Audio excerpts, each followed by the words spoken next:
بسم اللہ الرحمن الرحیم۔ ایک دفعہ کا ذکر ہے کہ بغداد میں خلیفہ منصور کے دربار میں ایک دانشمند رومی شخص جو علم و فضل اور دانائی اور ہمدانی کے دعوے کیے اور بڑے غرور اور تکبر سے کہا کہ میرے پاس ایسے 3 سوال ہیں کہ آپ کی پوری سلطنت کے علماء بھی جمع ہو کر ان کے جواب نہیں دے سکتے۔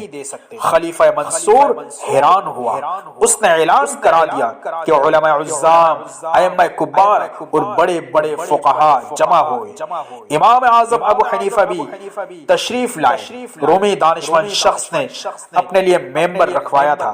جب سب علماء اکرام آ گئے تو رومی شخص نے پورے غرور اور تکبر کے ساتھ ممبر پر چڑھ کر علماء اکرام کو خطاب کرتے ہوئے علی ترتیب اپنے 3 سوال پیش کیے۔ پہلا سوال کہ بتاؤ خدا سے پہلے کون تھا؟ دوسرا سوال بتاؤ خدا تعالیٰ کا رخ کس طرف ہے؟ اور تیسرا سوال کہ یہ بتاؤ کہ اس وقت خدا تعالیٰ کیا کر رہا ہے؟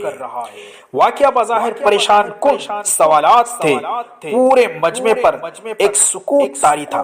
سب حیران اور پریشان جواب سوچ رہے تھے کہ اتنے میں امام اعظم ابو حنیفہ رحمہ اللہ آگے بڑھے اور کہا، آپ نے ممبر پر بیٹھ کر سوالات بیان کیے تو میں بھی ان کے جوابات ممبر پر بیٹھ کر دینا چاہتا ہوں تاکہ سب حاضران مجلس آسانی سے سن سکے، لہذا اب تم ممبر سے نیچے اتر آؤ۔ رومی شخص ممبر سے نیچے اترا تو امام صاحب رحمہ اللہ ممبر پر تشریف لے گئے اور رومی شخص کو مخاطب ہو کر کہا کہ اب نمبر 1 اپنے سوالوں کو پھر سے دہرائیں اور ان کا جواب سنتے جائیں۔ رومی شخص جو دانشمند تھا اور پورے غرور اور تکبر میں ملوث تھا اور سوچتا تھا کہ میرے ان سوالوں کے جواب کوئی نہیں دے سکتا، تو آپ نے کہا کہ میرا پہلا سوال ہے، بتاؤ خدا سے پہلے کون تھا؟ امام اعظم ابو حنیفہ رحمہ اللہ نے فرمایا کہ جواب سنیں، گنتی شمار کرو۔ رومی شخص 1 سے گنتی شمار کی تو امام صاحب نے فرمایا 10 سے پیچھے کی طرف الٹی گنتی کرو۔ رومی شخص نے الٹی گنتی شروع کی۔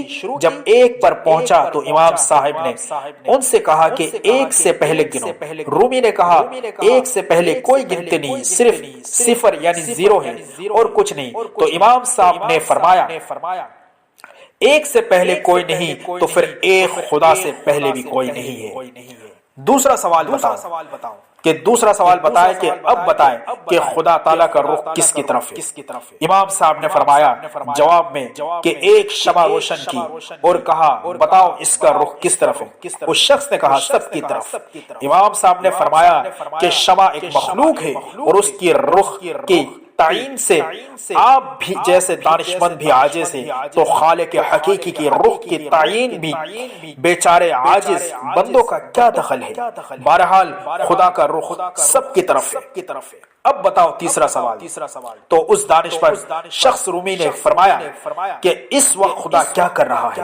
امام صاحب رحمہ اللہ فرماتے ہیں تیرے سوال کے جواب میں فرمایا کہ اس وقت خدا نے تجھے ممبر سے اتار دیا اور مجھے ممبر پر بیٹھنے کی عزت بخشی۔ رومی دانشمند نے جب یہ جوابات سنے تو بہت شرمندہ ہوا، اس کی تکبر اور غرور خاک میں مل گیا اور وہ راہ فرار اختیار کی۔